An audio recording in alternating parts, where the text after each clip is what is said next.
Shalom à Yehuda, Shalom à Éphraïm, au tout Israël. Cette semaine, lecture dans le livre de Radassa, traduit Esther, pour la fête traditionnelle de Pourim. Chapitre 3.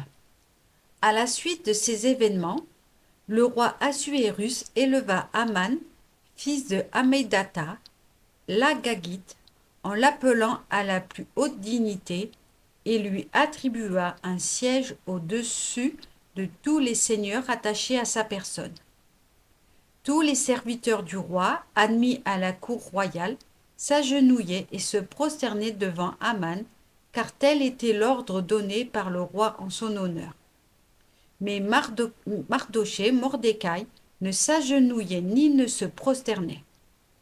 Les serviteurs du roi, admis à la cour royale, dirent à Mordecai : « Pourquoi transgresses-tu l'ordre du roi ?»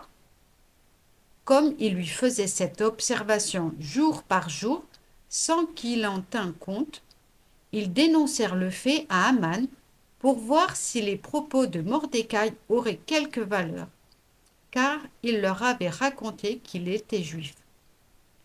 Aman, s'apercevant que Mordecai ne s'agenouillait ni ne se prosternait devant lui, fut rempli d'une grande colère.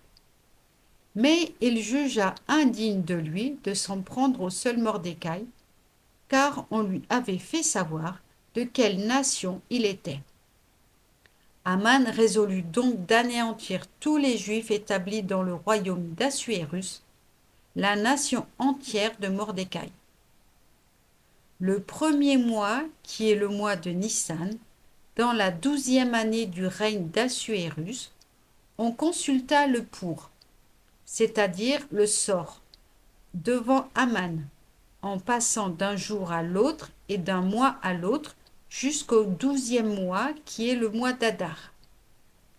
Puis Aman dit au roi Assuérus : « Il est une nation répandue, disséminée parmi les autres nations, dans toutes les provinces de ton royaume. Ces gens ont des lois qui diffèrent de celles de toute autre nation. Quant aux lois du roi, ils ne les observent point. Il n'est donc pas de l'intérêt du roi de les conserver. Si tel est le bon plaisir du roi, qu'il soit rendu un ordre écrit de les faire périr, et moi je mettrai 10 000 kikars d'argent à la disposition des agents royaux pour être versés dans les trésors du roi. » Le roi ôta son anneau du doigt et le remit à Aman, fils d'Hammédatha, l'Agagite, le persécuteur des Juifs.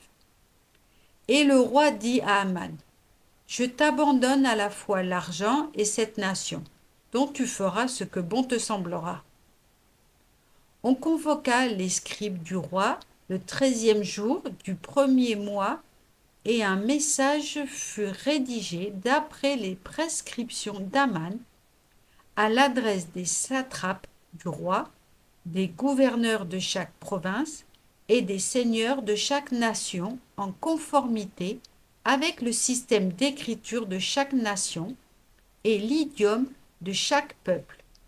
Le message était écrit au nom du roi et scellé du sceau royal. Et par les courriers, les lettres furent expédiées dans toutes les provinces du roi, ordonnant de détruire, d'exterminer et anéantir tous les Juifs, jeunes et vieux, enfants et femmes, en un seul jour, à savoir le 13e jour du 12e mois, qui est le mois d'Adar, et de faire main basse sur leur butin. La teneur de l'écrit portait qu'un ordre fut promulgué dans chaque province et porté à la connaissance de tous les peuples de se tenir prêts pour ce jour. Les courriers partirent en toute hâte par ordre du roi, et dans Suse, la capitale, l'édit fut aussi publié. Le roi et Aman s'attablèrent pour boire, tandis que la ville de Suse était dans la consternation.